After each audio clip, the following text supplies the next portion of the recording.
গেল ৩১ জুলাইয়ের মধ্যে নিবন্ধিত রাজনৈতিক দলগুলোর বার্ষিক আয় ব্যয়ের হিসেব জমা দেওয়ার কথা থাকলেও ছুটির দিন হওয়ায় রোববার পর্যন্ত সময় বাড়ায় নির্বাচন কমিশন।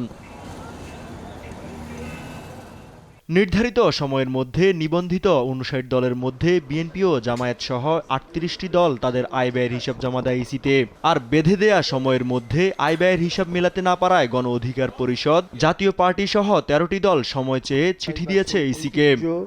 অক্ষুণ্ণ রাখতে আমাদের তবে জাতীয় নাগরিক পার্টি, আমজনতার দল সহ ৮টি দল তোয়াক্কাই করেনি নির্বাচন কমিশনের এমন বিধানকে।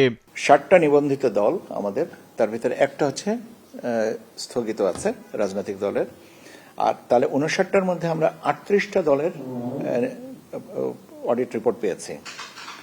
আর সময় বৃদ্ধির জন্য আবেদন করেছে ১৩টা দল। Optical brighter, photo catalyst, active granule সমৃদ্ধ বসুন্ধরা পাওয়ার ওয়াশ। আর দাখিল করেননি বা সময় বৃদ্ধির জন্য আবেদনও করেননি ৮টা দল।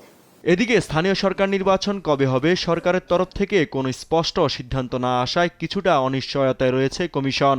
৩১ জুলাই পর্যন্ত নিবন্ধিত ভোটারদের নিয়ে ভোটার তালিকা চূড়ান্ত করার সিদ্ধান্ত নাও থাকতে পারে বলে জানালেন ইসি সচিব।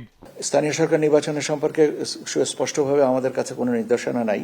তাহলে ৩১শে জুলাইয়ের ভোটার তালিকার যে কাট অফ পয়েন্ট, এটা পরিবর্তন হতে পারে বা নাও হতে পারে। রাষ্ট্রপতি নির্বাচন নিয়ে কোনো দিনক্ষণ ঠিক হয়নি জানিয়ে ইসি সচিব বলেন, সংসদের কাছ থেকে ভোটার তালিকা হাতে পাওয়ার পরেই তফসিলের সিদ্ধান্ত নেবে ইসি। আমরা ভোটার তালিকার জন্য আমরা পার্লামেন্ট সেক্রেটারিয়েটে ওনাদের কাছে অনুরোধ করেছে যে ভোটার তালিকাটা ওনারা দেবেন।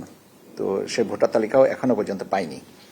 কাজেই ভোটার তালিকা পাওয়ার পরে রাষ্ট্রপতি নির্বাচনের তারিখ এবং শিডিউল, এই জিনিসগুলো নিয়ে চর্চা হবে। ইউসুফ ভুঁইয়া, দেশ টিভি, ঢাকা। বিষয়ে আমরা যেটা আমাদের